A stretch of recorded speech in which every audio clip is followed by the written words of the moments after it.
Shalom everybody, I hope you're well. Today stick with me because you're going to have a breakthrough. I know I had a breakthrough from reading the Idols Riot book about idolatry. This is a great book. Really, I'd consider this a book that's about spiritual warfare, demonic shrines and evil altars and idols out of you and your family bloodline, repenting and renouncing that. It's got prayers all the way through.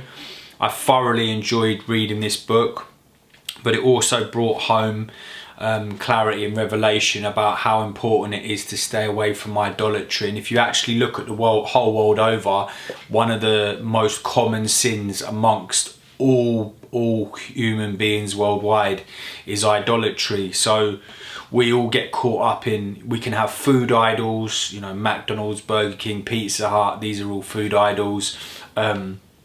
Nando's, places like that. Then you've got like celebrities who become idols. You know, the whole of Hollywood is idolatry. Movie stars, musicians. You can idolize your parents, turn your parents into idols, or parents can turn their children into idols. And whenever we have an idol, and then obviously there's the idols of the New Age and the occult, you know, the deity worship, which is like Shiva, Brahma, Vishnu. The Bible clearly states, for I am the Lord, your is a jealous God, and you shall have no other gods before me. You shall not bow down and worship anyone else other than the Lord. So I knew that a little bit, but this really honed it in to a higher degree, the importance. It says inside the pages of Idol Riot, you will learn why worshipping idols delays and blocks the fulfillment of God's promises, why Satan tempts people to break the first of the 10 commandments, which is idolatry, worshipping false gods and idols, why an unhealed soul window shops for idols, how Satan infiltrates your life with idols and evil altars in your bloodline in order to control you, how to silence idols when they are rioting in your soul, how to take idols and evil altars into the courts of heaven to face prosecution, how to identify and stop money stealing idols and evil altars, plus much more. So the great thing about this is it showed me why I have an excessive need to, one of my idols currently, that I know everyone's got idols, yeah, no one is free from idols, everyone's got idols. One of my idols currently is video games, watching video games online and stuff like that. Like, you don't realize that you've got an idol. It's an excessive need to do something. So it's a stronghold, it's a demonic stronghold. Demons hide behind all idolatry. Indeed, I knew that on the level of deities and demon worship, from that level, but they also hide behind other idolatry. They can hide behind food, they can hide behind TV shows, actors. Whenever you idolize something and sort of worship it and give all your time and put it up on a sort of a podium, you create an evil altar in your life for that. And this really sort of brought that home. So I'm going to go through some of the takeaways from the book. So idols are deaf, dumb, blind and crippled. If you have an idol in your life, it can make you deaf, dumb, blind and crippled, which I found was interesting because I've realized that a lot of people who have sports idols, you know, football fanatics, you know, sports fanatics, people who are crazy about sports, that often becomes their religion. They worship their teams, they worship their sport, they worship the idols, the players, you know, and when they have that idolatry in their life, they're deaf, dumb, blind and crippled. So it makes them not able to see and not able to also move forward. So if you have pain in your, like for example me, I've suffered with back pain, that can actually be related to an idol. So I've been getting a lot of breakthroughs through this. So and it says and served their idols which were a snare to them. Yes, they sacrificed their sons and their daughters to demons. Psalm 106 36 37. It says and then this is another one for Psalm 135 16. Idols have mouths but they speak not, eyes they have, but they see not. So basically, this is the whole world over. Everyone is worshipping either money, fame, fortune, celebrities, you know, sports, drink, drugs, sex, pornography, gambling, you know, philosophy, even knowledge. People hold up in high regard, you know, people of knowledge, of wisdom, you know. when we're set to never worship anyone, other than the Father, other than the Most High. The other thing that was great about this book is throughout the book it's got life application verses. So as you read it, it's very well written. It's got scripture all the way through. Each chapter's like, it's not really too taxing. I mean, it's a reasonable sized book. The chapters are like that thick, and then they have a life application memory verse. And then also you've got the prayer of release. You have 8 prayers of release throughout the book. The prayer of release, powerful prayers of release. The other thing about this book that really honed the importance to me, this really taught me about Holy Communion, what Holy Communion actually is. Drinking the blood, the wine of Christ, the wine. I used cranberry juice. And then also the bread of Christ, the flesh of Christ. That's actually, I never knew what that meant. I just thought that was a Christian or a Roman Catholic tradition. I didn't know the importance of that spiritually. This brought forward the importance of Holy Communion, what it actually does. It actually cleanses and heals your soul. So I've had a deep healing of soul wounds from reading this book, and breaking of many idols and evil altars and shrines off my family bloodline. Major breakthrough from reading this book. So this is taken from page 88. When your soul is wounded, it will continuously look for comfort and satisfaction. Regrettably, many times food fits the bill. Excessive eating and drinking is a sign of a wounded soul. Gluttony unites us with these demon gods who always have food sacrificed to them. It's your soul that provides the in common ground they need to control you and drive you to eat and eat even more. So it really honed in the importance of excessive drinking and eating, and how this is from soul wounds. There's, you know, this book's about idolatry, but really I would say this book's about you know, deliverance and deep healing from soul wounds and ancestral trauma, generational curses of idolatry in your bloodline.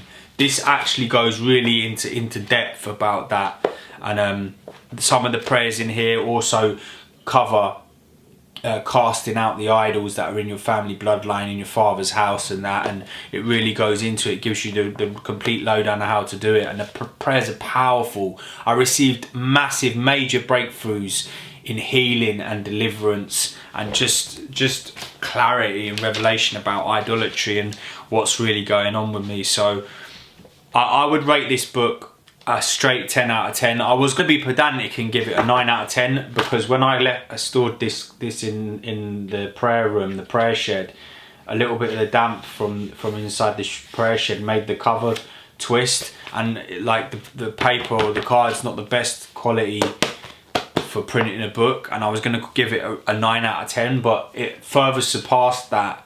I still give it a 10 out of 10, because the knowledge and the information in this just took me to that new high plateau, and I would put this up there with definitely one of the best books I've read, Christian books I've read on spiritual warfare, deliverance and healing, you know, in that category. In fact, in all of the Christian books I've read, this goes up there. This goes up there alongside doing the Supernatural Works of Jesus book, which I also done a review on. That got a 10 out of 10. This is on par with that, if not better. I got major breakthroughs from this. I mean, they're two different books, you can't really compare them, so, but I recommend buying this book and doing the prayers in it. Yeah, you're going to receive a lot of breakthrough and clarity as well. One of the most potent ways to partake of the cleansing power of the blood of the cross is by participating in the Lord's Supper. The Bible says as we do so, we do it in remembrance of Him and what He accomplished for us at Calvary on the cross. Don't forget that in 1 Corinthians 8 it says that the purpose of Christ's death was to free our souls from idols. That is why you must take communion and do it often, even excessively. So I didn't even know what this Holy Communion thing was. I thought it was a traditional thing. I thought it was a representation. I didn't know it was a real spiritual ritual that actually heals and cleanses your soul and your spirit. So now, and I've had, after reading this and doing the prayers and then doing the Holy Communion at the end of each prayer release, there's 8 prayer releases throughout the book, big, strong, powerful prayers. I've done the Holy Communion. I'm going to continue to go back to this book and read the prayers again and do the Holy Communion again for the upcoming months. That's how powerful it is. So it says, without partaking of communion, you will not have total victory over these evil altars in your soul. Communion heals your soul. Look at the proof in Matthew 26:27, where Jesus said, and he took the cup and gave thanks and gave it to them, saying, drink ye all of it, for this is my blood of the New Testament, which is shed for many for the remission of sins. The word drink used here, Greek word pino, means to receive into the soul, what serves to refresh, strengthen and nourish it unto life eternal. Thus, every time you partake of his cup, your soul gets refreshed in every place it's weary, and strengthened in every area it is wounded. It is also nourished in every area where it is weak. Through communion, your soul will become so strong that it won't run to any idols for comfort anymore. Communion comes directly against the demon spirits that are driving you to drugs, alcohol, food, addictions, shopping, internet, pornography, movies, celebrities, sports, all of this and so forth. Look at what Jesus said in John 6 when he admonished his followers to eat his flesh and drink his blood. And Jesus said unto them, I am the bread of life. He that cometh to me shall never hunger, and he that believeth on me shall never thirst. John 6:35. Amazing, absolutely amazing. And then the other thing that I took away from this is it takes you into the courts of heaven to prosecute the idols that come against you. Gives you the right prayer to do this. Gives you the prayer and teaches you about the courts of heaven and how Satan is actually an accuser, and any foothold, legal right he has into you and your family, he'll use that to constantly keep oppressing you and sending demonic forces or idols to work on you. So when you hear the word idol in reality now, or about idolatry, replace it with demons, because idolatry effectively is demons or principalities. Demonic forces are regularly setting up altars in our bloodline to oppress us, possess us, make us sin, make us, put us into excessive, problems, create arguments between us and other people. I'd go as far to say that many arguments that happen in families are actually the principalities in one family person fighting the principalities in another thing, and it's just like a constant battle between the principalities that you have up in your soul and your spirit, and evil altars set up against you and others working against you. This is why we see so many people getting caught in the same generational curses and sins as their family, because there's a backlog of those demons in your family bloodline. Look, for me, I would say that this book is really about spiritual warfare. It's really about healing deep inner souls and wounds. It is about idolatry, but it's so much more about that. It explains what idolatry actually is and what it actually does to you, and it also then gives you clarity, revelation and breakthrough, how to break all these idols out of your family bloodline and become completely healed and delivered from all of this out of you and your family bloodline. Get this book. You are not going to regret it. I put it up there as one of the best books I've read, Christian books I've read, especially on spiritual warfare. It goes alongside doing the supernatural works of Jesus book, which is the best book I read on Deliverance. Get this book. Start doing Holy Communion regularly. Do the prayers in this book, and you will see a breakthrough in your healing from deep emotional wounds. If you continue to do this alongside praying and fasting, you'll see a breakthrough in all of your endeavours. Remember to give our content a thumbs up, like, share, subscribe, send it on all of your social media platforms so we can continue to grow Yar's ministry and kingdom online. Thank you for all your donations. Thank you for your support. Thank you for watching. I'll catch you in another video soon. Peace, love, unity, faith, hope and charity.